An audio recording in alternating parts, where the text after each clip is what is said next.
Título 3. El negocio jurídico. El hecho y el acto jurídico. Hemos considerado hasta ahora, en esta parte general, el sujeto y el objeto de los derechos, restantes a tratar de su causa eficiente, de su elemento generador. Como explica el profesor Álvarez Suárez, si se concibe el derecho preparado como un sistema de derechos subjetivos, surge la cuestión primordial de estudiar de qué manera nacen estos a la vida y cuáles son los hechos que tienen la virtualidad de crearlos. Tal estudio exige la consideración de los llamados hechos y negocios jurídicos.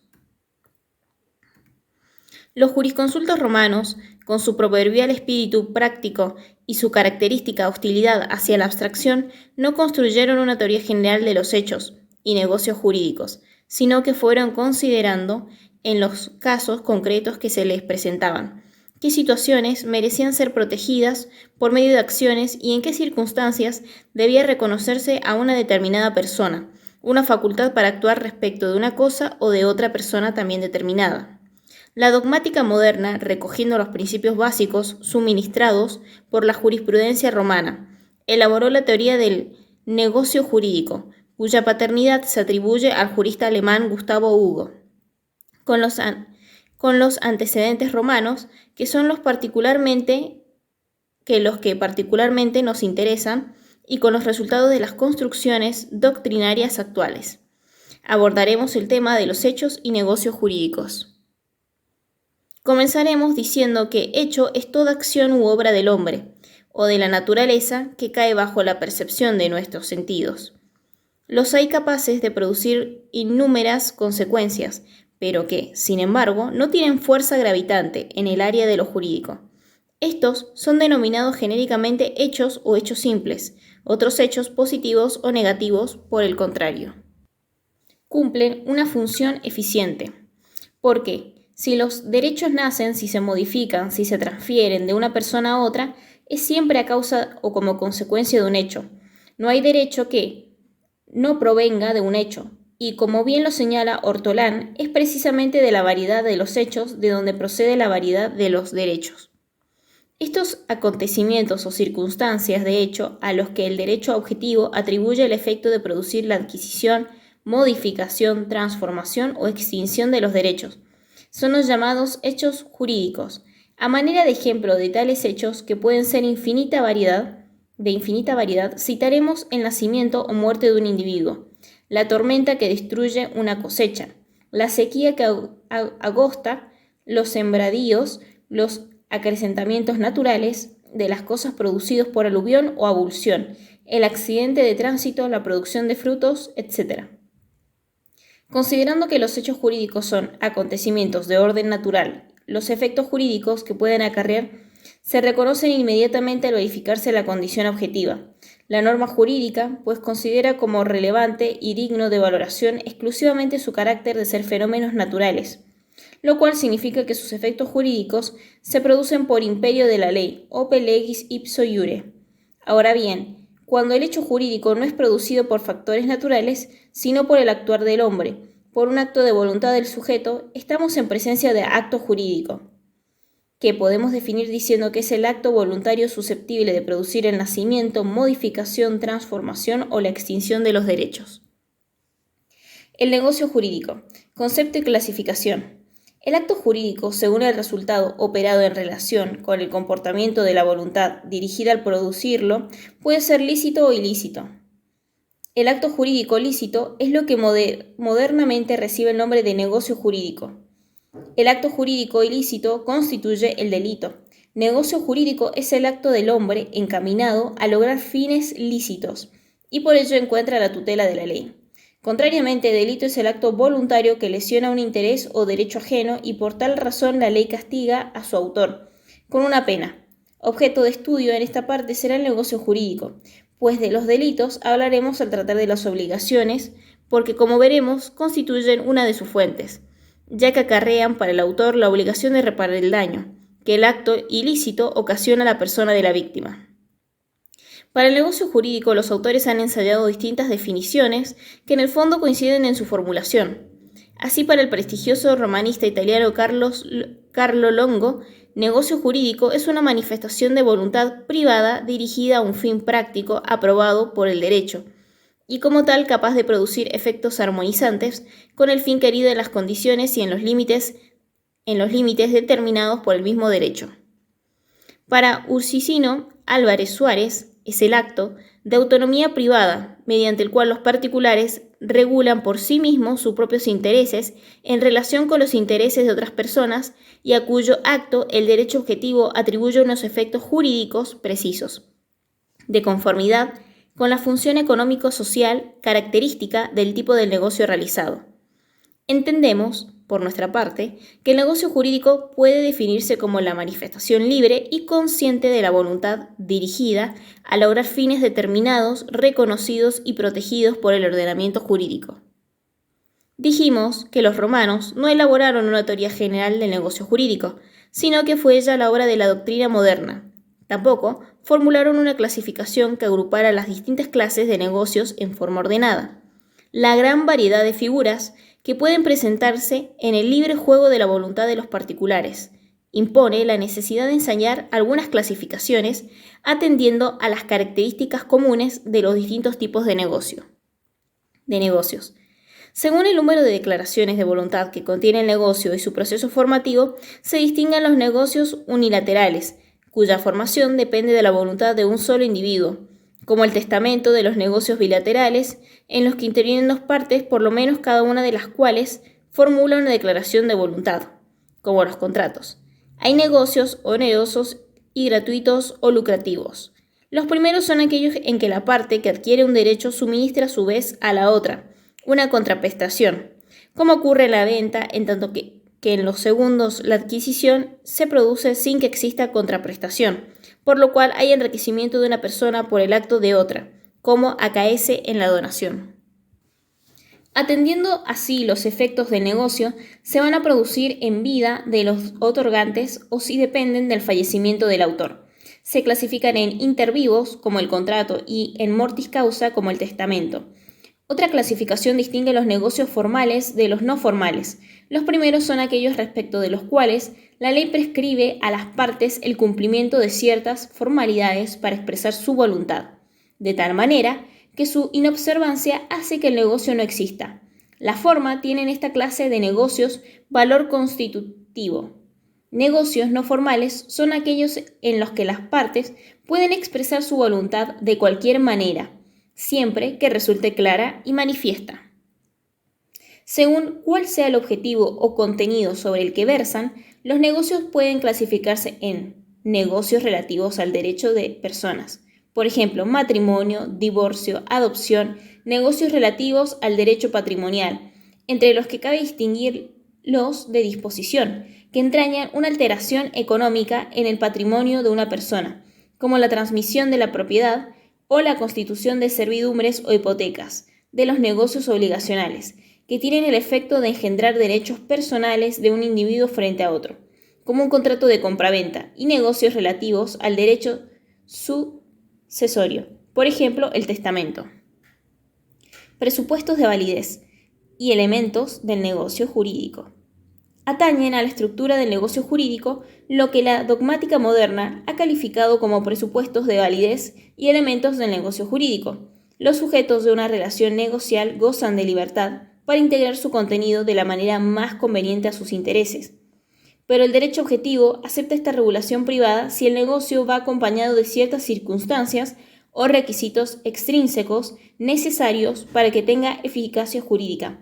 Son los presupuestos de validez sin los cuales el ordenamiento legal no otorga sanción jurídica al acto de autonomía privada, ni reconoce siquiera que el negocio jurídico adquiere existencia. Según la opinión de Emilio Betti, destacado romanista italiano que trata en profundidad el tema en cuestión, los presupuestos de validez pueden agruparse en tres categorías, según que se refieren al sujeto del negocio en lo que respecta a su capacidad de obrar. Presupuesto subjetivo. Conforme se relacionan a un vínculo particular entre el sujeto y objeto de la relación que se califica de legitimación de las partes. Presupuesto subjetivo objetivo y por fin, según conciernan la idoneidad del objeto. del negocio presupuesto objetivo. El primer presupuesto capacidad del sujeto se refiere a la capacidad de obrar, esto es, a la aptitud legal o jurídica que deben tener los sujetos de una relación negocial para ejercer por sí mismos sus derechos.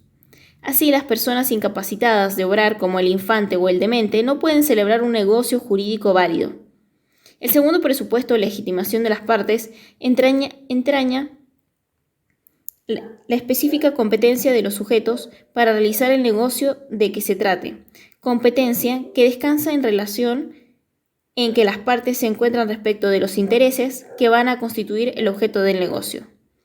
Comprende dentro de sí dos aspectos. Uno, el poder de proceder a la regulación de estos intereses concretos, lo que supone normalmente la exigencia de que esos intereses sean propios. Así, para realizar un determinado negocio de disposición sobre una cosa determinada se exige no solo lo que se posea la genérica capacidad de disposición, sino también un específico poder para disponer de esa cosa concreta, el cual faltará cuando la cosa no pertenezca en propiedad a la parte que realiza el negocio. Este específico poder de disposición es precisamente la legitimación, que significa, por tanto, un título más en la capacidad de obrar que los sujetos deben poseer. El segundo aspecto se refiere a la idoneidad de las partes, que celebran un determinado negocio para convertirse en sujetos activos o pasivos de la relación, lo cual viene a entrañar un grado más en la capacidad de derecho de las mencionadas partes. Así, el impedimento legal que prohíbe al tutor adquirir los bienes de su pupilo o al gobernador de provincia los fundos situados en terrenos de su jurisdicción son supuestos de falta de idoneidad de las partes que los imposibilita realizar el negocio jurídico de compraventa. El tercer presupuesto de validez del negocio, idoneidad del objeto, supone que los bienes o cosas sobre los que versa el negocio o que constituyen la materia de él sean susceptibles de experimentar la regulación que de ellos hagan las partes. Así, en los negocios patrimoniales serán objetos idóneos las denominadas res in commercio, es decir, las cosas que entran en el tráfico jurídico de los particulares, quedando excluidas por ende las res extra commercium. En lo que atañe a los elementos del negocio jurídico, que vienen a ser requisitos intrínsecos que deben conformarse de determinada manera, la doctrina moderna ha distinguido tres clases: los elementos esenciales, essentialia negoti, los elementos naturales, naturalia negoti, y los elementos accidentales, accidentalia negoti. Son elementos esenciales aquellos sin los cuales ningún negocio puede existir porque constituyen su propia naturaleza. Tales son el acto voluntario, el contenido y la causa. Elementos naturales son los que integran el contenido normal de un negocio determinado o están inscritos en él, de manera que aun cuando las partes dispongan diversamente, el derecho objetivo los sobreentiende. Por sus consecuencias, además, las partes pueden eliminarlos de la relación negocial sin que ello altere la validez del negocio. Ejemplo típico de elemento natural es la garantía de evicción, que acompaña al contrato de compraventa. Son elementos accidentales, aquellos que los sujetos pueden introducir para modificar el contenido o los efectos del negocio que estipulan, como la condición, el plazo, término y el modo. Los elementos naturales se considerarán al tratar en concreto los distintos negocios en los cuales los mismos se presentan. En cambio, haremos ahora el estudio de los elementos esenciales y de los elementos accidentales. Elementos esenciales. La existencia de todo negocio jurídico depende de ciertos elementos que pertenecen a su esencia y sin los cuales no queda él perfeccionado. Estos elementos esenciales son el acto voluntario, el contenido y la causa. Los romanos, sin embargo, solo percibieron como tal el acto voluntario, al que por mucho tiempo rodearon de formalidades especiales que en cierta medida prevalecían sobre la voluntad de los sujetos. Desaparecido el rigor formalista del primitivo derecho romano, la voluntad juega su verdadero papel de fuerza motriz del negocio jurídico. Contenido y causa son elementos que han sido considerados y caracterizados exclusivamente por la doctrina moderna, no habiendo rasgos en el derecho romano que permitan siquiera suponer que los jurisconsultos tuvieron una idea aproximada de ellos. Acto voluntario.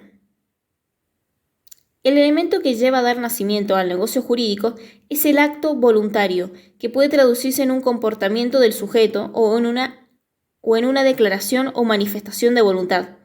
El comportamiento exterioriza directamente una determinación de voluntad, que si bien no llega a conocimiento de otros, produce un fin jurídico para el sujeto, como sería la ocupación de una cosa sin dueño, res nullius, que lo convierte en propietario del bien ocupado.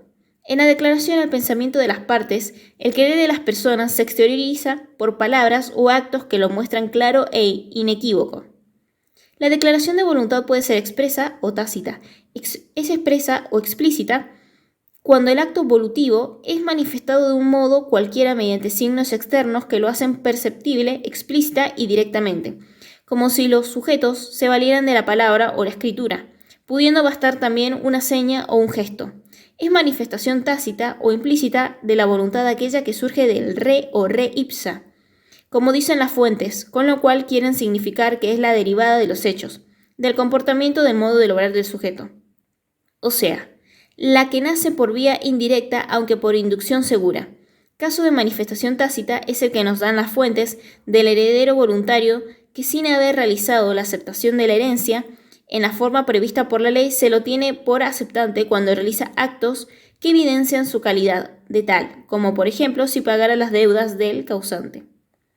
La declaración puede ser también recepticia y no recepticia. La primera es aquella que tiene que llegar al conocimiento de la persona, a que va destinada a ser aceptada por ella, como ocurre en los contratos que se perfeccionan por el acuerdo de voluntades de los sujetos. Es declaración no recepticia la que crea el negocio sin necesidad de otra voluntad concurrente, como acaece el testamento cuya validez depende exclusivamente de la voluntad del testador, sin que cuente para ello la del heredero. El silencio al que se ha pretendido asimilar una declaración tácita de voluntad, por principio, carece de eficacia para crear un vínculo jurídico. Sin embargo, en casos se exprese positivamente determinados por la ley, ésta reconoce el valor de declaración de voluntad a un asentimiento pasivo, representado por un silencio consciente. Así, se admitió que el consentimiento que tenía que prestar el paterfamilias para la celebración del matrimonio de una hija había de considerárselo dado si, conociendo la unión, no se oponía mostrando con evidencia su disenso. Digesto 23,1,7,1. E igualmente se tenía por confeso al que callaba en vez de asumir la carga de la propia defensa. Digesto 50,17,142. También el silencio actuaba como manifestación de voluntad cuando las partes así lo hubieran convenido, de manera que si una de ellas no respondía a la propuesta de la otra, se entendía que aquel comportamiento equivalía a un asentimiento o un rechazo según lo pactado. Aunque normalmente la declaración de voluntad era emitida por los sujetos de la relación negocial, había casos en los que la voluntad se podía manifestar por otras personas siempre que la solemnidad del acto no lo impidiera. Así, el derecho romano conoció la figura de un intermediario o nuntius, que venía a ser un agente o instrumento del declarante. Este mensajero no expresaba su propio querer, sino el de quien lo enviaba, y por ello los efectos del negocio se fijaban en el sujeto que se servía del nuntius para declarar su voluntad. Pero no hay que confundir la manifestación de voluntad por otra persona, caso que el nuntius con la representación, que es el medio jurídico, en virtud del cual la persona que emite o recibe una declaración de voluntad es distinta de aquella en la que, en definitiva, se van a fijar los efectos del negocio. Esta representación puede nacer por imperio de la ley, como en la tutela y la curatela, en las que los tutores y curadores actuaban en representación de sus pupilos, incapaces de obrar por acuerdo de partes lo que ocurría con el procurador o mandatario, y por decisión espontánea, como en el gestor de negocios. Dos situaciones pueden presentarse entre los sujetos de la relación de representación, sea esta legal o necesaria, voluntaria o espontánea, una llamada representación directa o inmediata y también representación propiamente dicha, en la que el representante obra en nombre y por cuenta del representado, dominus negoti, por lo cual los efectos del negocio se fijan solo y exclusivamente en la persona de éste. Otra denominada representación indirecta o mediata, y también representación impropia, en la que el representante obra por cuenta del representado, pero en nombre propio, lo cual hace que los efectos del negocio se produzcan en favor o en contra del representante. Es este quien adquiere y quien se obliga, y solo mediante un nuevo negocio es posible que las consecuencias del primero vayan a parar en la persona del representado. El derecho romano no admitió, como el derecho moderno, la representación propiamente dicha o directa. Las razones habrían sido de diversa índole. Por una parte, el formalismo de los negocios en el primitivo ius civile, que exigía la intervención directa y personal de los sujetos de la relación. Por otra, la peculiar organización de la familia romana, que hacía que el paterfamilias no necesitara recurrir a los representantes libres, ya que como tales actuaban por imperio de la ley, los hijos y esclavos sometidos a su potestad. Todo lo que estos adquirían, como hemos visto, revertía automáticamente el patrimonio del jefe. El avance de nuevas concepciones jurídicas, en consonancia con el desarrollo de la vida social y civil, y el incremento del tráfico jurídico hicieron que el derecho romano abriera las puertas a la representación encargada a personas libres. El derecho pretorio y jurisprudencial, con procedimientos y medidas diversas, fue admitiendo en ciertos casos el régimen de la representación directa. Expondremos estas excepciones cuando tratemos de las diversas instituciones en las que se deroga el principio general, bastándonos decir con Bonfante que un reconocimiento pleno de la representación propiamente dicha no existió tampoco en el derecho justiniano. Contenido. Segundo elemento esencial del negocio es el contenido del acto, que, con Álvarez Suárez, podemos definir diciendo que es el precepto que contiene la regulación que en él hacen los sujetos de sus intereses, en orden a la función económico-social característica del tipo del negocio realizado. En los contratos, el contenido es la prestación, esto es la conducta que las partes convienen en observar y que constituye la ley del negocio. Así, en un contrato de compraventa, el contenido consiste en dos prestaciones, la del vendedor, de entregar la cosa, la del comprador, de pagar un precio en dinero. Causa. La causa del negocio es el tercer elemento esencial que lo integra. Se entiende por causa en su aspecto objetivo el fin práctico que constituye la función económico-social, que es típica del negocio que se realiza. En la compraventa, la causa es el cambio en el dominio de una cosa por un precio en dinero. No debe confundirse la causa, fin objetivo del negocio, con los motivos determinantes, fin subjetivo, que son las razones psicológicas que impulsan a las partes a realizar el acto, como podría ser el destino que el vendedor piensa dar al dinero recibido de la venta, prestarlo, donarlo, etc., o el que el comprador dará a la cosa adquirida, revenderla, alquilarla, etc. Elementos accidentales. Señalamos que elementos accidentales del negocio jurídico son las distintas modalidades que las partes pueden introducir en él a fin de variar su contenido o el momento en que comience a producir sus efectos o subordinar su eficacia, a que acontezcan o no determinados hechos. Al ser los elementos accidentales cláusulas que los sujetos de la relación pueden agregar al negocio, sus variedades pueden ser infinitas. Sin embargo, dentro de los elementos accidentales se destacan la condición, condicio, el término, dies y el modo, modus. Condición suspensiva y resolutoria. Puede definirse la condición como una declaración accesoria de voluntad, por la que las partes hacen depender el nacimiento o la cesación de los efectos propios del negocio, de un acontecimiento futuro y objetivamente incierto. Se comprenden en la definición las dos modalidades clásicas de condición, la suspensiva y la resolutoria, aunque es de hacer notar que el derecho romano no reconoce esta segunda.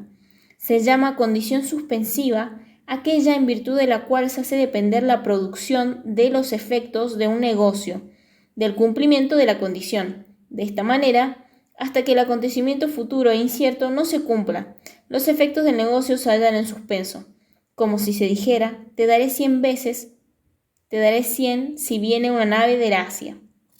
Condición resolutoria. Es aquella por la cual se hace depender la extinción o resolución de los efectos del negocio del cumplimiento de la condición. Por tanto, desde que se celebra el negocio despliega sus efectos normales, pero si se produce el acontecimiento futuro e incierto, tales efectos cesan y el negocio se resuelve, como si se dijera, te entrego la propiedad de este fundo hasta que regrese de la guerra con los partos. Cuando en derecho romano se habla de condición, se refiere exclusivamente a la condición suspensiva, ya que no admitió que ciertos derechos absolutos estuvieran condicionados y que pudieran resolverse o extinguirse por un acontecimiento o por la llegada de un término. Tales eran la propiedad, la libertad, la patria, potestad, etc. Por ello, solo reconoció eficacia a la condición resolutoria por vía indirecta, uniendo al negocio principal, que nacía puro y simple, es decir, no condicional, un pacto de resolución sujeto a una condición suspensiva, por medio del cual se convenía que si se daba un determinado acontecimiento, las partes se obligaban a resolver el negocio bajo condición suspensiva. Mientras ésta no se hubiera verificado pendente condiciones, se consideraba existente sin que, empero, produjera sus efectos. Se tutelaba, no obstante, la legítima pretensión de la otra parte y a veces se consideraba cumplida la condición, si el sujeto obligado impedía dolosamente la producción de ella. En la condición resolutoria durante el estado de pendencia, el negocio presentaba sus efectos normales, puesto que no se lo reputaba afectado por una condición. Cuando la condición se verificaba existente condiciones, si era suspensiva, el negocio producía sus efectos.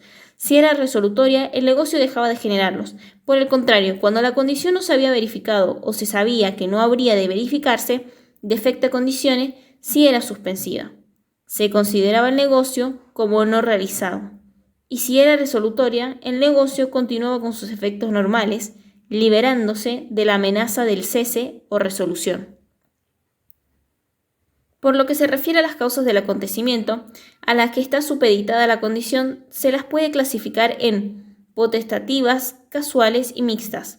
Las primeras son aquellas que dependen exclusivamente de la voluntad de una de las partes, normalmente de aquella en cuyo beneficio se celebraba el negocio, como si se dijera si subes al Capitolio.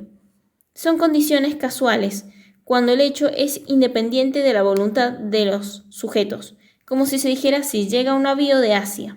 Son mixtas aquellas condiciones en las que ordinariamente no es suficiente para producirlas un hecho de la naturaleza o la voluntad de un tercero, sino que es necesario que concurra también la voluntad de una de las partes. Por ejemplo, si se te nombra cónsul, en lo que atañe a la naturaleza del acontecimiento, las condiciones se distinguen en positivas si están sujetas a un acto o hecho positivo, como si se dijera, si mañana llueve, y en negativas cuando dependen de un hecho o acto negativo. Por ejemplo, si no subes al Capitolio. No entran dentro del concepto de condición ciertas figuras que tienen apariencia de tales y que por esta razón se las ha denominado condiciones aparentes o impropias. Entre ellas se cuentan las llamadas condiciones iuris, es decir, aquellas que constituyan requisitos para la validez del negocio como los elementos esenciales o la capacidad de obrar, y las que se denominan condiciones legales, que son exigencias propias de un determinado negocio y sin cuyo concurso no produce sus efectos jurídicos, como sería la muerte del testador. Tampoco constituyen verdaderas condiciones aquellos acontecimientos a los que le falta la nota de incertidumbre objetiva, que es característica de la condición. Así, las que se refieren a hechos actuales o pasados, in praesens vel in praeteritum, aunque ignorados por las partes, como si se dijera si vive el rey de los godos, y las que si bien dependen de un hecho futuro. Tiene que suceder necesariamente, por ejemplo, si Ticio muere. Las condiciones imposibles en las que el evento no puede ocurrir ni materialmente, si tocas el cielo con la mano, ni jurídicamente, si me vendes una cosa sagrada, así como las ilícitas o inmorales, las que tienen un contenido burlón, las captatorias o de seducción, y las que no pueden cumplirse sin que una cierta humillación o deshonor para el obligado provocan la nulidad del negocio, salvo en las disposiciones testamentarias donde se las considera como no escritas. Término. Distintas clases. El término dies es otro de los elementos accidentales del negocio jurídico. Consiste en una declaración accesoria que las partes pueden introducir en un negocio y en virtud de la cual se establece que sus efectos comenzarán a producirse o cesarán cuando se verifique un acontecimiento futuro, pero objetivamente cierto, en especial cuando llegue una fecha fija, determinada o determinable. Como surge de este concepto el término, lo mismo que la condición, puede ser suspensivo o resolutorio. Suspensivo cuando se dejan en suspenso los efectos del negocio, hasta que el acontecimiento cierto se produzca, dies a quo. Resolutorio, si los efectos del negocio cesan o se resuelven al cumplirse el acontecimiento cierto, previsto por las partes, dies ad quem. A diferencia de la condición, el término se refiere a un acontecimiento objetivamente cierto, es decir, que se sabe con certeza que ocurrirá y tiene por función prolongar o retrasar los efectos o la resolución de un negocio que se ha concertado válidamente en el momento de la declaración de las partes. Constituida plazo o término, una relación obligacional, considérase esta debidamente perfeccionada desde el acuerdo de los sujetos, pero solo podrá exigirse el cumplimiento de la obligación al vencimiento del plazo. Tan por existente se tiene la relación que si el deudor paga antes, no puede exigir la restitución de lo pagado. Desde el antiguo derecho romano se conocieron 4 distintas clases de término. El dies certus an certus, cuando, que se sabe que llegará y cuándo llegará, como ser una fecha del calendario. El dies certu an incertus, cuando, que se sabe que llegará pero no cuándo, por ejemplo el día de la muerte de Ticio. El dies incertus an certus, cuando, que se desconoce si llegará pero se sabe el momento de la llegada. Verbigracia, el día que Ticio cumpla 50 años. Y el dies incertus an incertus, cuando, en el que se desconoce si llegará y cuándo llegará, por ejemplo el día que se case Ticio. Los dos últimos son condiciones bajo apariencia de términos. El término tuvo en la legislación romana un régimen jurídico muy parecido a la condición. Tampoco se reconoció el plazo resolutorio, pero se llegó a sus efectos mediante el agregado de un pacto de resolución. El término solo podía pasar por el estado de dependencia y de cumplimiento, o de verificación, pues al tratarse de un acontecimiento cierto que tenía que producirse no podía existir el término frustrado. No fue admitido el plazo para los negocios que no podían someterse a condición, como los actus legitimi, entre los cuales se cuentan la mancipatio y la in iure cessio, que desaparecieron con el derecho justiniano, y la acceptilatio, la datio tutoris, la additio hereditatis, etc. Modo. El tercer elemento occidental que puede insertarse en un negocio jurídico es el modo, modus. Consiste en una declaración unida a un acto de liberalidad, como una donación para imponer a la persona favorecida un gravamen lícito. ¿Cómo? Sería obligar al donatario a erigir un monumento en memoria del donante. En los primeros tiempos, el cumplimiento de las obligaciones modales era un deber ético librado a las fides. Más adelante, en el derecho clásico, es una obligación jurídica que puede exigirse al beneficiario como por el disponente o sus herederos, mediante procedimientos indirectos y el otorgamiento de cauciones. En el derecho justiniano se opera un avance y se autoriza al constituyente o a sus herederos a exigir la devolución de la liberalidad por medio de la condictio causa data causa non secuta, o a compelerlo al cumplimiento de la carga o gravamen mediante la actio prescriptis verbis. Ineficacia del negocio jurídico, nulidad y anulabilidad.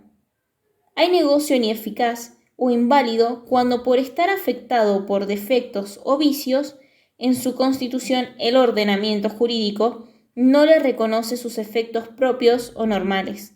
El derecho moderno distingue 2 figuras principales de ineficacia: la nulidad y la anulabilidad.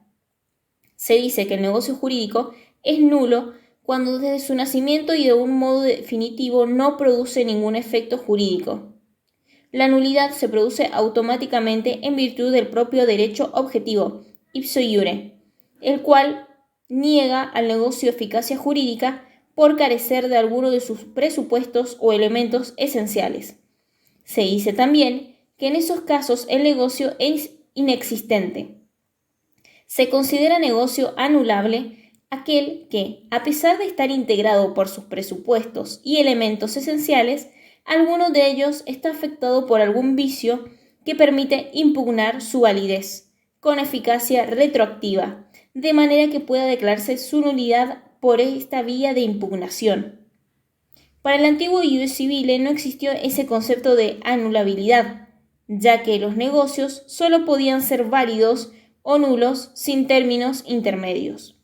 Tanto la validez como la nulidad operaban ipso iure, por obra del propio derecho objetivo, no existiendo acción para lograr la nulidad. El derecho honorario, sin embargo, corrigió el rigorismo del derecho civil y arbitró medios para hacer posible la anulabilidad del negocio, bien denegado la acción propia de él, bien concediendo un exceptio para enervar la acción que del negocio naciera. En esta evolución se llegó en el derecho clásico a la idea de que el negocio jurídico podía ser absolutamente nulo por virtud de la ley, ipso iure, o anulable, o impugnable ope exceptionis, es decir, por medio de la excepción. Causas de ineficacia. Diversas podían ser las causas de ineficacia del negocio jurídico. Tal es la falta de capacidad jurídica del sujeto o de su capacidad de obrar, y la falta de idoneidad del objeto, casos en los cuales se vulneraban los presupuestos de validez del negocio. También había invalidez cuando se atacaban los elementos esenciales, adquiriendo especial importancia la voluntad, que debían manifestarse con discernimiento, intención y libertad. Había igualmente ineficacia cuando el vicio se refería a la causa, como si ésta faltara, fuera ilícita o inmoral, y también en caso de que se violaran las formas prescriptas por la ley.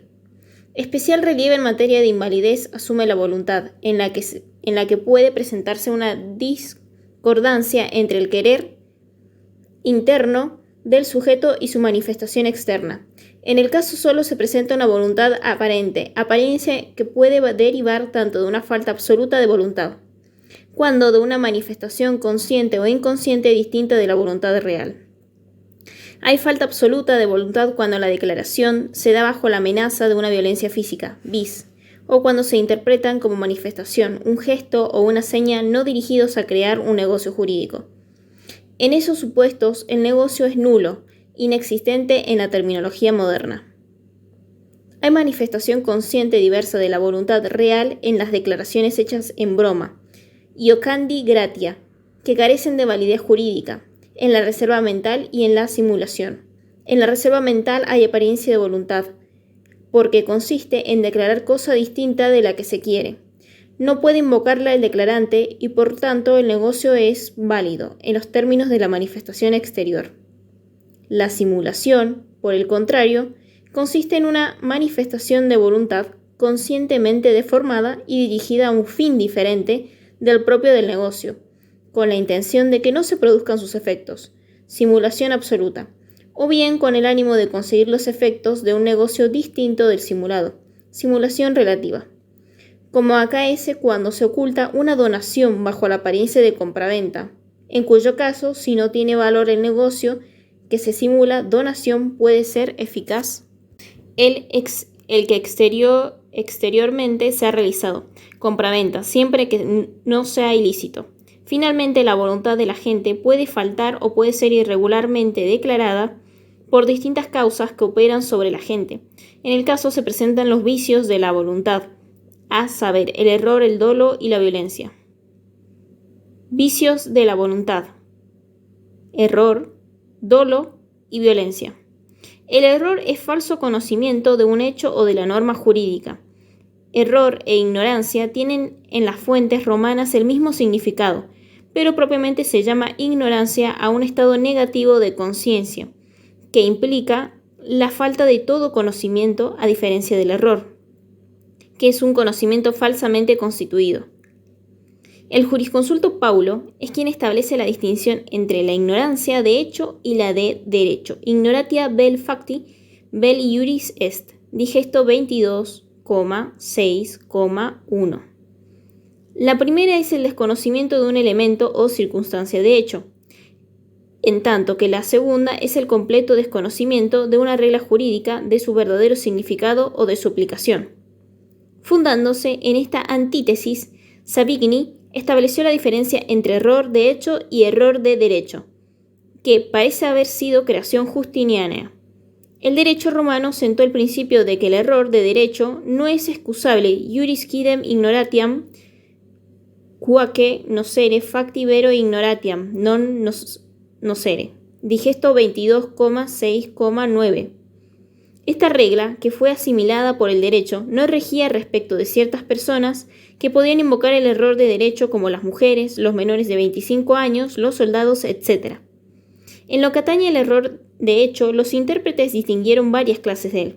Una de las formas del error fue el llamado error in negotio, que es el que recae sobre la naturaleza del negocio que las partes celebran, como ocurría en el caso de que una persona entregara a otra una cosa en donación y ésta entendiese que se la había dado en préstamo. En este supuesto hay error esencial y por tanto no se perfecciona ni la donación ni el préstamo. Otra clase es el error in persona, que se presenta cuando se celebra un negocio con persona distinta de aquella con la que se entendía contraerlo.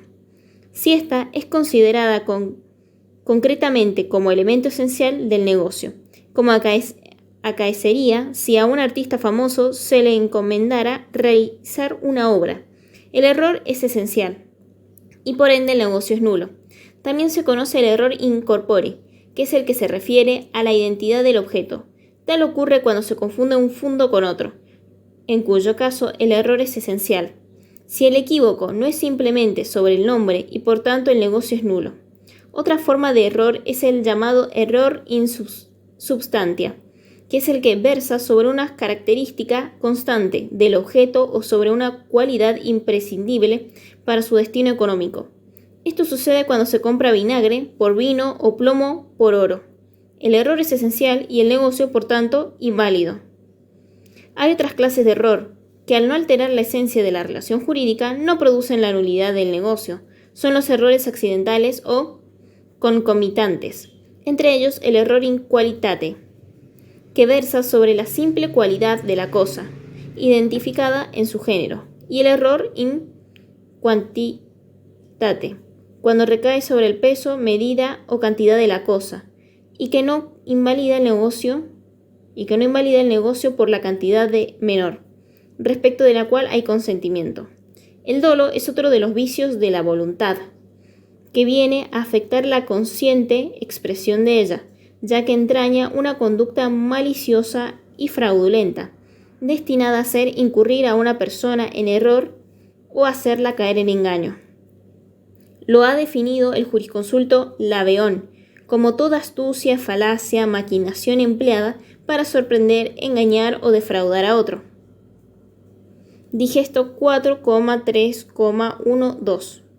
Las fuentes se refieren en el pasaje citado al llamado dolus malus, que es el que se configura como vicio de la voluntad, al atentar contra la intención del sujeto y que se distingue del que los antiguos denominaban dolus bonus, que consistía en las simples sutilezas usadas en el comercio cotidiano, como la alabanza exagerada de la propia mercadería que hace quien pretende venderla. En el antiguo ius civile, apegado a la idea de que sólo contaba a los fines de la validez del acto el cumplimiento de las formalidades prescriptas por la ley, el dolus no invalidaba el negocio. El reconocimiento del factor voluntad como nervio del acto jurídico por el derecho honorario determinó la creación por el pretor de los medios necesarios para lograr la ineficacia del negocio doloso. Se concedió para ello a la persona engañada una actio dolide,